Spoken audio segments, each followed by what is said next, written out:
दो चतुर्थ आयाम। हमारा विश्वास योग्य रीति से अंडे सेवन कृत होने के लिए हमें कुछ नियमों का पालन करना आवश्यक है और विश्वास विश्व का एक केंद्रीय सत्य है जिसे जानना भी हमारे लिए आवश्यक है। इस विश्वास विषय की केंद्रित सत्य के विषय में मैंने सर्वप्रथम अपने असंतुष्ट अनुभव के द्वारा सीखा। अमेरिका में प्रचारकों को नए चमत्कार के विषय में प्रचार करना आसान है, परंतु पूर्वी देश में मेरे लिए अत्यधिक कठिन काम है, क्योंकि बौद्ध धर्म के संतों ने बहुत अद्भुत चमत्कार किए हैं। कोरिया में हाल ही में एक स्त्री कैंसर से मृत्युशैया पर थी। कोई भी डॉक्टर उसे स्वस्थ नहीं कर पा रहा था। वह अनेक कलीसियाओं में गई और अंत में बौद्ध योगी के पास गई। वह उसे कुटिया में ले गया जहाँ सब लोग प्रार्थना कर रहे थे। वहाँ वह पूर्ण रूप से चंगी हो गई और शुद्ध हो गई। उसका कैंसर विलोपित हो गया। कोरिया में अनेक लोग जो योग में बिलीफ हैं, वे योग द्वारा लोगों को चंगा करते हैं। जापानी संकोकागी में सहभागी होने पर अनेक लोगों स्वास्थ्य प्राप्त किया है। अनेक लोग पेट की व्याधि से मुक्त हो गए। अंधे लोग देखने लगे, बहरे लोग सुनने लगे। इसलिए हम मसीहों के लिए, विशेष रूप से पेंतीकुस्त मसीहों के लिए, इन घटनाओं का स्पष्टीकरण देना अत्यंत कठिन होता है। इन बातों को शैतान का कार्य समझकर हम अनजान बनकर नहीं रह सकते, परंतु यदि शैतान यह कार्य कर सकता है तो क्यों नहीं मसीह की कलीसिया उसे और अधिक मात्रा में कर सकती है। एक दिन मैं बहुत बेचैन था क्योंकि अनेक मसीह भाई परमेश्वर के चमत्कार को महत्वपूर्ण नहीं समझते थे। वे कहते हैं, अरे हम परमेश्वर पूर्ण आत्मिक रूप हैं, ऐसा विश्वास कैसे कर सकते हैं? यहोवा परमेश्वर को हम एकमेव अपना कर्ता कैसे मान सकते हैं? हम तो बौद्ध धर्म में भी चमत्कार देखते हैं, योगा द्वारा चमत्कार देखते हुए दिखाई देते हैं, तो फिर क्यों हम केवल यहोवा परमेश्वर ही एकमेव परमेश्वर समझें? परंतु मैं जानता था कि हमारा परमेश्वर ही एकमेव परमेश्वर है। मैं इन प्रश्नों को लेकर प्रार्थना में परमेश्वर के पास गया। मैंने उपवास करके प्रार्थना की और उसके उत्तर की प्रतीक्षा की। फिर एक महिमापूर्ण दृष्टांत मेरे हृदय में उत्पन्न हुआ और मुझे स्पष्ट विश्लेषण मिल गया। उस दिन से मैं इन बातों की शिक्षा कोरिया में अपनी कलीसिया में देता रहा। अब मैं इन्हें किसी भी प्रश्न का संतोषजनक उत्तर दे सकता हूँ। यही विश्लेषण मैं आपको भी देना चाहता हूँ। 4 आयाम। सृष्टि में 3 प्रकार की आत्माएं हैं, पवित्र आत्मा, शैतान की आत्मा और मानव की आत्मा। जब हम रेखा गणित पढ़ते हैं तब हम 2 बिंदु बनाते हैं, एक स्थान पर और दूसरा दूसरे स्थान पर, और यदि आप इन 2 बिंदुओं के बीच एक रेखा बनाते हैं तब आप उससे का आयाम या लंबाई कहते हैं। 2 बिंदुओं के बीच बनने वाली है एक रेखा एक आयाम, परंतु यदि आप एक रेखा पर दूसरी रेखा और इस प्रकार हजारों रेखाएं एक पर एक बनाते जाएंगे तो एक आयाम के द्वारा दूसरा आयाम या सतह बनेगा।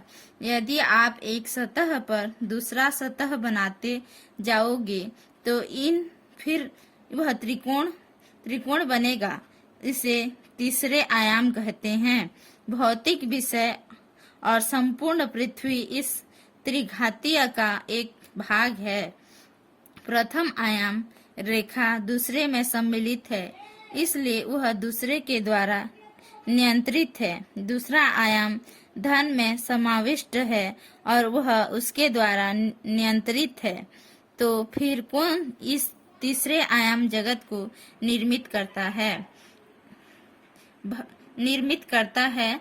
भर देता है और नियंत्रण में रखता है? इसका उत्तर आपको उत्पत्ति अध्याय 1 पद 2 में मिल सकता है। पृथ्वी बेडोल और वीरान थी और अर्थात जल की सतह पर अंधियारा था और परमेश्वर की आत्मा जल की सतह पर मंडराता था। परंतु इस पद की मूल भाषा की और हम ध्यान देते हैं तो यह अर्थ मिलता है कि परमेश्वर की आत्मा जल की सतह को से रहा था, परंतु पवित्र आत्मा जहाँ पर दर्शाया गया है जो जल की सतह पर से इंक्लूड रहा है, वह वास्तव में चतुर्थ आयाम से संबंधित है। इसलिए विश्वास का आत्मिक राज्य चतुर्थ आयाम से संबंधित है, क्योंकि आत्मिक विषय में तीसरे आयाम को अपने समीप पर रखा है और वह तीसरे आयाम को से रहा है। इसी सीने के द्वारा पृथ्वी पुनः निर्मित की गई थी। पुरातन व्यवस्था के द्वारा नई व्यवस्था दी गई। मृत्यु की अपेक्षा जीवन प्रदान किया गया। कुरूपता के स्थान पर सुंदरता, अशुद्धता को हटाकर शुद्धता और गरीबी का विनाश करके भरपूरी प्रदान की गई। चतुर्थ आयाम द्वारा तीसरे आयाम को सीने इंक्लूड के सब कारण कुछ अद्भुत और सुंदर बनाया गया। फिर परमेश्वर ने मेरे हृदय से बातचीत की, पुत्र, जिस प्रकार दूसरा आयाम प्रथम आयाम को समाविष्ट करके नियंत्रित करता है और तीसरा आयाम दूसरे आयाम को समाविष्ट करके नियंत्रित करता है, उसी प्रकार चतुर्थ आयाम तीसरे आयाम को समाविष्ट करके नियंत्रित करता है। इसके द्वारा व्यवस्था और सौंदर्य की उत्पत्ति होती है। आत्मा यही चतुर्थ आयाम है। प्रत्येक मानव आत्मिक प्राणी है और शारीरिक रूप में भी है। उनके हृदय में तीसरा और चौथा आयाम दोनों स्थापित है। इसलिए मनुष्य अपने आत्मिक जीवन के चौथे आयाम को दृष्टांत, दृष्टि, भावना, शक्ति और स्वप्न गुण के द्वारा तीसरे आयाम पर अंडे सेवन कर सकते हैं और ऐसा करने के द्वारा उसे परिवर्तित कर सकते हैं। यह बात पवित्र आत्मा ने मुझे बताई। अपने ध्यान में दर्शन और सपनों को विकसित करने के द्वारा जान सकते हैं और तब तीसरे आयाम को से सकते हैं और उसे प्रभावित और प्रदर्शित कर सकते हैं। यही बात पवित्र आत्मा ने मुझे बताए। अतः स्वाभाविक रूप से ये योगी और बुद्ध विश्वासी भी अपने मानवीय चतुर्थ आयाम आत्मिक क्षेत्र जो ज्ञान और विकसित करके स्पष्ट दर्शन और मानसिक स्वास्थ्य के द्वारा अपने शरीरों को से सकते हैं। नेस गिंग व्यवस्था के अनुसार चतुर्थ आयाम को अधिकार तीसरे आयाम पर है और मानवीय आत्मा को सीमित रूप में व्यवस्था देना और उत्पत्ति करने की सामर्थ्य प्राप्त है। परमेश्वर ने मानवीय प्राणी को भौतिक विषय को नियंत्रण करने का अधिकार दिया है ताकि वह भौतिक बातों पर राज्य कर सकें। यह जिम्मेदारी वह चतुर्थ आयाम के द्वारा निभा सकता है। इस प्रकार अविश्वासी लोग भी अपनी आंतरिक आत्मिकता को खोजकर वह विकसित करके तीसरे आयाम पर प्रभुत्व कर सकते हैं, जिसके अंतर्गत शारीरिक व्याधि और रोग भी आते हैं। फिर पवित्र आत्मा ने मुझसे कहा, सोका की ओर देख, वह शैतान के लोग हैं। मानवीय आत्मा शैतानी आत्मा के चतुर्थ आयाम में समाविष्ट हो जाता है और इस शैतानी चतुर्थ आयाम की सामर्थ्य के द्वारा वे उनके शरीर वह परिस्थिति पर अपना प्रभुत्व व्यवस्थापित करते हैं। पवित्र आत्मा ने मुझे यह भी स्पष्ट रूप से बताया कि इस प्रकार से मिस्र देश के जादूगर अनेक परिस्थितियों में प्रभुत्व दिखा सकते थे। वे काम करके दिखाते थे जो मुरझा करता था।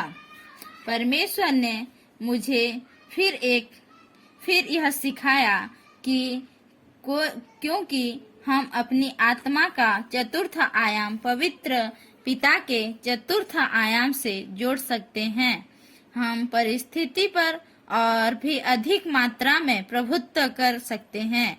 परमेश्वर का धन्यवाद हो, हम उत्तम प्रकार के निमित्ता हो सकते हैं और हम तीसरे आयाम पर अधिक नियंत्रण और सामर्थ्य का अनुभव कर सकते हैं। परमेश्वर से यह स्पष्टीकरण प्राप्त होने के बाद मैं अन्य धर्म और पंथों के द्वारा होने वाले चमत्कारी और अद्भुत घटनाओं का विश्लेषण लोगों को दे सका। लोग आकर मुझे चुनौती दिया करते थे, हम भी इस प्रकार के चमत्कार कर सकते हैं। मैं उन्हें कहता हूँ, जी हाँ, मैं जानता हूँ कि आप भी यह काम कर सकते हैं, क्योंकि आपकी आत्मा में भी चतुर्थ आयाम है।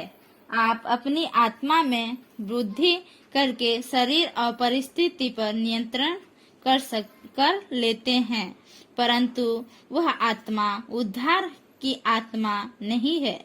चाहे आप कोई चमत्कार ही क्यों न कर रहे हो, आप शैतानी चतुर्थ आयाम से जुड़े हुए हैं। चतुर्थ आयाम को तीसरे आयाम पर सामर्थ्य प्रकट करने की सामर्थ्य है। आप में भी इस प्रकार की सीमित सामर्थ्य है जो तीसरे आयाम पर नियंत्रण कर सकती है। अमेरिका का कर्तव्य। अमेरिका में मैंने अनेक पुस्तकें देखी और पढ़ी जो बुद्धि का विकास करते हैं। चारों ओर इसी प्रकार की बातें होती हुए दिखाई देती है, क्योंकि मानवीय अवचेतन को अधिक महत्व दिया जाता है। वह अवचेतन क्यों है? अवचेतन आपका आत्मा है। पवित्र बाइबल इस अवचेतन को आंतरिक मनुष्य कहता है। हृदय में छिपा हुआ मनुष्य। मानव शास्त्र द्वारा अवचेतन का अन्वेषण करने से पहले ही संत पौलुस ने इसे 2000 वर्ष पहले खोज लिया था। वह अपने लेखों में इस आंतरिक मनुष्य के विषय में लिखता है। पवित्र शास्त्र में यह सत्य 2000 वर्ष पहले ही विश्लेषित किया गया है, परंतु अब शास्त्रज्ञ दिशा देने का प्रयत्न करते हैं। अवचेतन चौथे आयाम में है और इसलिए उसमें कुछ सामर्थ्य है, परंतु फिर भी लोग जो दावा करते हैं उसके विषय में लोगों को अनजान बनाते हैं, उनकी अज्ञानता का फायदा उठाकर धोखा देते हैं।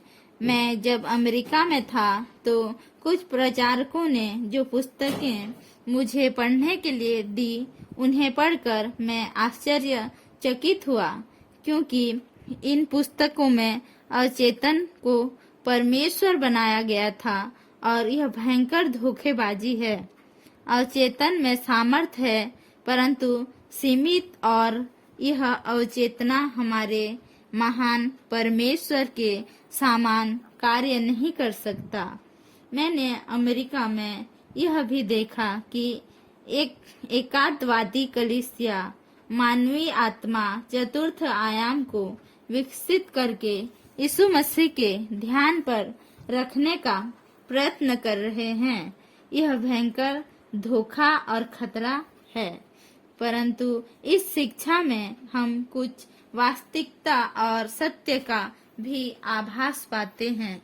हमें यह भी जानना आवश्यक है कि शैतान दुष्ट आत्मा भी चतुर्थ आयाम का उत्तराधिकारी है।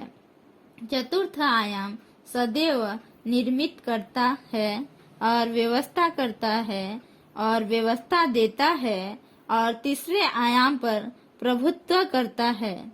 वह प्रभुत्व और सेने के द्वारा करता है। उत्पत्ति में हम देखते हैं कि परमेश्वर का आत्मा जल की ही सतह को से रहा था। जिस तरह पवित्र आत्मा तीसरे को सेता है, उसी प्रकार दुष्ट आत्मा भी सेता है। मैं अमेरिका में टीवी पर समाचार देख रहा था। एक हत्या की घटना पर दोनों पक्षों में विवाद हो रहा था। वकील का कहता था कि वह हत्यारा टीवी के कार्यक्रम देखकर प्रभावित हो गया। यह कुछ सीमा तक सत्य था। इस किशोर ने टीवी का विशेषण कार्यक्रम देखकर अपने चतुर्थ को कार्यान्वित किया। वह उन प्राणधारक क्रियाओं को से रहा था और उसने उसी पाप को बाहर निकाला।